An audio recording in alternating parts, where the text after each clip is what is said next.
នេះគឺជាសមិទ្ធផលនៃការលក់ផលិតផលប្រាំងរៀបចំវេចខ្ចប់ចេញទៅស្រុកខ្មែរជាលើកទី1មានកាបូបលុងឆ្លង3ខ្សែមីនីទូខ្ជូតហើយនិងប្រភេទ2នេះគឺខ្សែ XS ពណ៌ខ្មៅចង់យកដែរក៏បានចង់ស្ពាយក៏បាន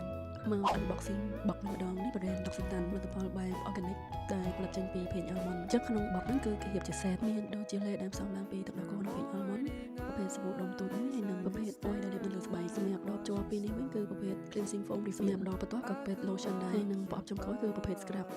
នេះចូលមកដល់ brand Typology វិញម្ដងតើទិញបានត្មងជួចង់20នាក់ទេពេញនិយមខ្លាំងសម្រាប់អ្នកនៅស្រុកប្រាំងនេះ brand នេះគឺប្រកបទៅលើសម្រាប់ព្យាបាលហើយនិងការពារស៊ីគាត់កំងប្រភេទខេមលាបលើស្បែកមាត់ហើយនិងប្រភេទម៉ាស់ដែលការពារបបោមាត់យើងហើយនិងប្រភេទ stick ដែលយើងលាបលើមុខសម្រាប់មុខដែលមានហុនហូមឬក៏ប្រភេទមុនក៏អាចប្រើបានដែរមុខដែលមានអាចហុយក៏ត្រូវដែរសម្រាប់ brand នេះវាល្អប្រើគ្រាន់តែដល់គេគឺទូចហើយតម្លៃក៏គួរសមដែរក្រោយគេគឺទឹកអប់ Chanel មានពណ៌កាឈូហើយនិងពណ៌ស្វាយហើយនិងទឹកអប់មុនម្ដងទៀតអរគុណបងប្អូនដែលបានចូលមកបាយ